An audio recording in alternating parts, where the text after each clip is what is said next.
Remali bagai tangsalni simi watifaiman bagai teilom saka North Hankor Sadar Dormonogorob karaksalni phongni simi North Hankor naikolnai bakhaste naikolnai te Nogor Panchayat ni chairperson Talbidal Amserok beraiwi naika tiklaijaka rungtei kabangma besorkari rescue team songsai rojaka kabangma shibir kabangma lukurok natrek treke shibiro thangui tongbaika karaksalni phongni simi bakhaste naikolnai Dormonogor Jail Road Algapur Shibari Sakaibari Signal Bosti Commissioner Talbidal Amsai beraiwi naika Jail Road tei lama tongmane abo kahamke samang angyane bagai kabangma nogono tei hapka administration ne bakhakti saklai jaka shibir rogo chamurobo bagai tongjago hanai te khaksa faisingke bankundri ne bagai Dormonogor bagbasane lama mathakjak juri teisane tei lomsawai dalbidal amsai tei kakri teisane teibo kirma songsa ungjak jorani logiwo amsani lukurokno daitike nornani bagai dalbidal shibiro talangnani shep khalainani goshimung rekha hangkor naikolnani bakhaktai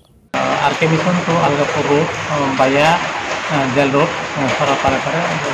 affected হয়েছে এবং এখানের জন্য নির্ধারিতভাবে shelter house আছে এখানে রামঠাকুর আশ্রম তো এখনও আমি রামঠাকুর আশ্রমে আছি এখানে এখন অবধি এখানে শুধুমাত্র একটা ফ্যামিলি এসেছে আমরা ওইখানে বোটিংয়ের ব্যবস্থা করব আমাদের যারা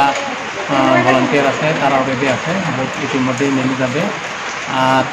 এই সরার নিচের দিকে যে সাকাইবাড়ি রোড ওইদিকেও এফেক্টেড আছে কিন্তু মানুষের বাড়ি করে ওই সময়ে ওঠেনি কিন্তু জলটা বাড়ন্ত তারপরে হসপিটালের পিছনে হইয়া আমরা আবার কলের দিকে গেছি কলের দিকে সেরকম জল ওঠেনি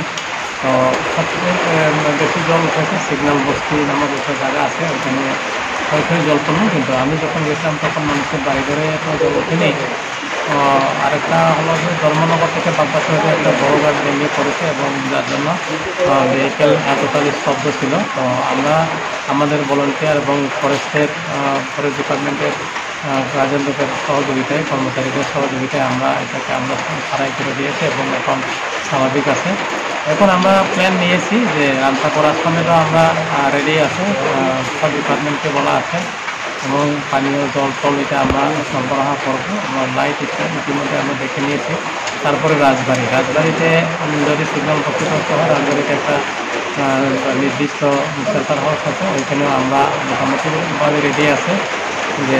মানুষ যদি এসে করে তাহলে আমরা এখানে ভিকটিমদেরকে ওখানে রাখতে পারবো আমরা বাকি ব্যবস্থাপনা আমাদের খাওয়া দাওয়ার ব্যবস্থা আমরা যদি শেল্টারে এসে করে আমরা অলরেডি অ্যারেঞ্জ করে রেখেছি আমরা সর্বতভাবে সামগ্রিকভাবে আমরা প্রস্তুত শুধু আমি নয় মাননীয় ডিএম স্যার মহোদয় বিভিন্ন জায়গাতে ভিজিট করছেন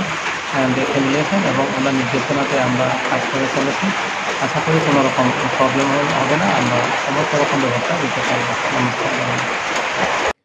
ব্যুরো রিপোর্ট কক্ষরা।